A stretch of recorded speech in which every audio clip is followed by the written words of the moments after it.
China ha sido muy cuestionada a raíz de la aparición del coronavirus. La mayoría de los países piensan que si bien el virus surgió de alguna manera natural, no están totalmente confiadas sobre la transparencia de China con el asunto de la epidemia. Algunas fuentes de inteligencia de Estados Unidos ya investigan la posibilidad de que el virus haya sido creado de una manera de demostrar que China era capaz de luchar contra una epidemia y que accidentalmente posiblemente el virus escapó de las instalaciones. Estas, claro, son todos supuestos que investigan ya no solo Estados Unidos, pero también otros países.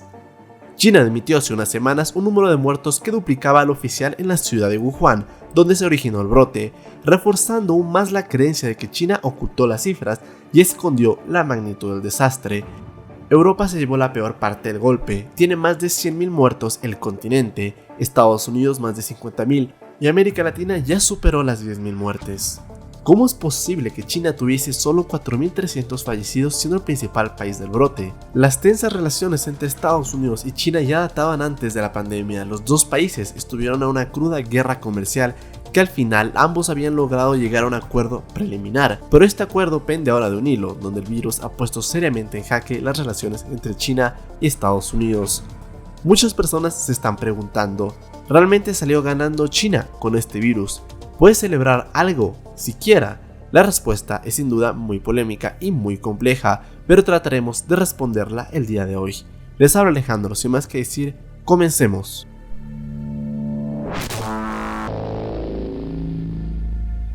Para finales del año 2019, China y Estados Unidos tenían una guerra comercial donde el gobierno de Trump se llevaba la mejor parte emitiendo sanciones al país asiático y obligándolo a replantearse en sus intenciones. Por ejemplo, las sanciones de la Casa Blanca, donde puso a Huawei en la lista negra del gobierno de Estados Unidos e impidió que este pudiese utilizar tecnología o componentes estadounidenses. Desde allí, fue una puñalada para que Huawei se convirtiera en el primer vendedor de celulares del mundo, destruyendo sus ambiciones y proyecciones. Fue tal el alcance de esta sanción que impidió que Google, Gmail o Play Store pudiesen ser descargados en los equipos de esta compañía. Esto desplomó las ventas, llevando así a la empresa Huawei a perder muchísimo valor en las bolsas de China. Otro hecho que beneficiaba a Estados Unidos en la guerra comercial fue el compromiso de acuerdos firmado por China en el que se garantizaba que compraría aproximadamente durante 2 años bienes estadounidenses, lo que generaría unas ganancias para el país como de $200.000 millones. La protección de la propiedad intelectual fue una solicitud largamente hecha por Estados Unidos al gobierno de Pekín. Esta fue tomada en consideración durante la firma de los acuerdos producto de la guerra comercial. Toda esta situación ponía en contra la pared comercialmente hablando al gobierno chino y el coste financiero era muy alto. Recordemos que China llevaba el peor crecimiento de sus últimos 30 años, que no llegaba ni al 6,9%. Por el lado contrario, Estados Unidos tenía un éxito económico estremecedor y llevaba más de 10 años de crecimiento continuo, la tasa de desempleo más baja de los últimos 50 años y parecía que la reelección de Trump era inevitable. Solo una variable externa muy fuerte lograría realmente neutralizar la economía estadounidense, y allí apareció el COVID-19, un virus que Donald Trump ampliamente subestimó y dio una puñalada definitiva a la industria de Estados Unidos, obligando a cerrar industrias incluso cuando el presidente no quería hacerlo. Talking about having to do, a lot of people think that goes away in April with the heat. Because of all we've done, the risk to the American people remains very low. It's going to disappear. One day it's like a miracle, it will disappear. A la fecha de hacer este video, Estados Unidos ya cuenta con más de 22 millones de solicitudes de desempleo, lo que muy probablemente incluso supere los niveles de la Gran Depresión, pero eso no está determinado si podrá sostenerse durante el tiempo o no.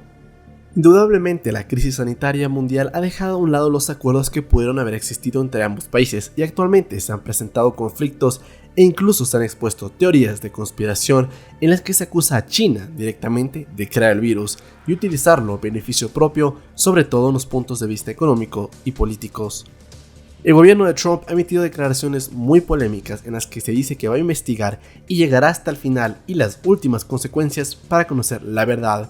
Por primera vez en décadas, China registró una contracción brutal del 7% en el primer trimestre del año, según el Fondo Monetario Internacional, mientras una buena parte del país quedó paralizado.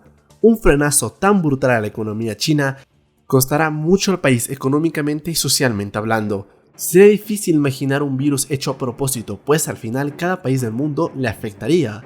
Aún así, como en toda crisis, hay países que saldrán mejor parados que otros.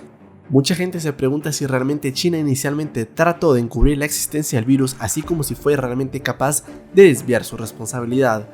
Al inicio, la OMS declaró no haber cubierto nada a China, pero una reveladora carta de Taiwán hacia la OMS el 31 de diciembre de 2019 para alertar sobre el coronavirus puso en aprietos a la organización, que dijo no haber recibido información de Taiwán, que sí lo hizo.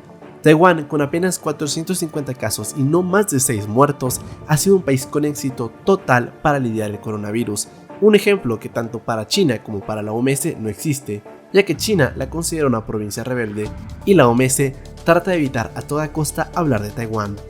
Corren muchas fake news en internet de que el virus se expandió por todo el mundo excepto en Beijing y Shanghái, los dos centros más importantes de China.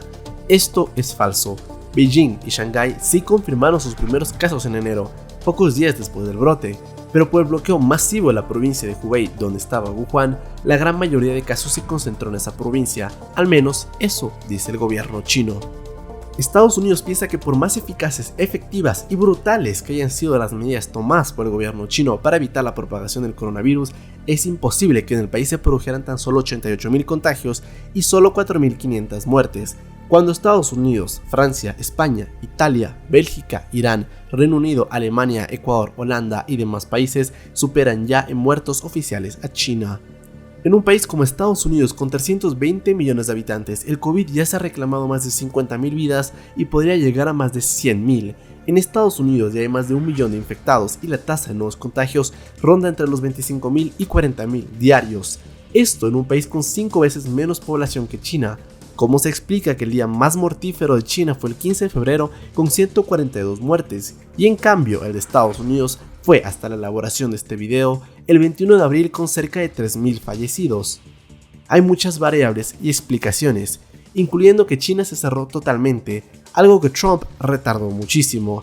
En Estados Unidos aviones seguían despegando y aterrizando en las principales ciudades del país. Pero también hay que recalcar que en Estados Unidos el gobierno es totalmente centralizado, es decir, existe el gobierno federal que tiene cierta manera y cierto poder de actuar, pero no obstante son los estados que actúan por sí mismos y esta desincronización de los diferentes estados produjo que estados mucho más grandes y sobre todo estados demócratas generalmente tomaran medidas de cuarentena y protección mucho más antes que otros estados generalmente gobernados por republicanos. La mayoría de estados tomó medidas restrictivas y aún así hay estados que ya están pensando en levantar las restricciones lo más pronto posible, que vienen acompañadas de protestas anti-cuarentena que han sido apoyadas tácitamente por el presidente Trump. Irónicamente, algunos de los que protestaban en contra de las medidas de la cuarentena han fallecido por el COVID.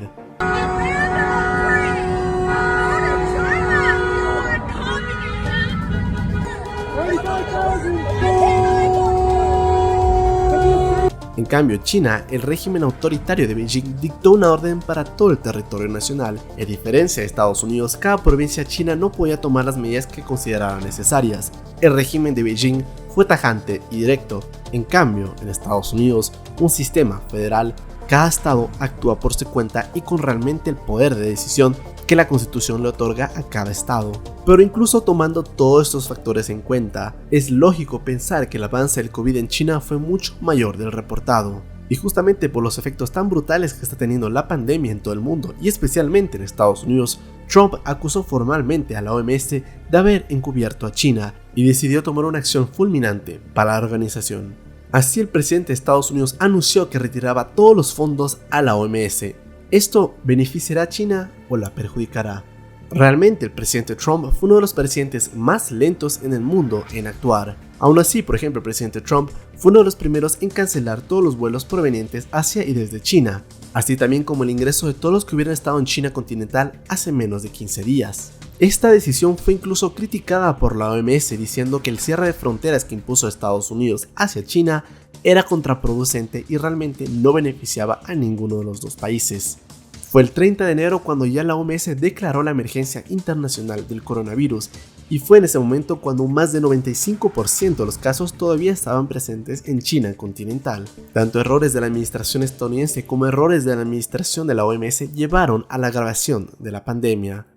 Pero Trump cree que la OMS dio un trato privilegiado a China y no profundizó en la investigación del virus y se creyó limitándose en las cifras oficiales que daba el gobierno de Pekín, lo cual tiene cierta lógica, considerando que un desfase de 50% de muertos en la ciudad de Wuhan es algo muy grave y que sobre todo se reportó casi un mes después. Estados Unidos es el mayor financista de la Organización Mundial de la Salud con cerca de 500 millones de dólares y muchos países han visto esta negativa de Trump de retirar los fondos como un error, ya que en este momento se requeriría todo el apoyo financiero necesario para llevar a cabo las investigaciones para obtener la ansiada vacuna. Pero incluso ahora, una vez China más sale fortalecida, ya que se convierte automáticamente en el primer país aportador de la OMS, quien tendrá ahora mucho más influencia en la organización que alguna vez tuvo. Entonces, si la intención real de Trump es disminuir la influencia china en la OMS, retirándole los fondos totalmente, deja a China como el gran financista de la OMS y sobre todo, quien va a tener ahora mucho más poder que antes. Entonces, en todo este contexto, ¿será China el gran ganador mundial post-coronavirus?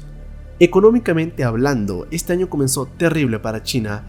Es innegable que China experimentará su peor crecimiento en casi 70 años. El FMI pronostica un crecimiento de apenas 1,6% este año para China, algo minúsculo, pero no entrará en recesión, al menos probablemente. Pero en el año 2021 repuntará y crecerá cerca de un 9%. El COVID ha sido considerado una catástrofe global, tanto económica como sanitaria, y se podría llegar a considerar el segundo Chernóbil de la historia. De confirmarse que China ocultó las cifras, tal como lo hizo la Unión Soviética en sus tiempos con la crisis de Ucrania.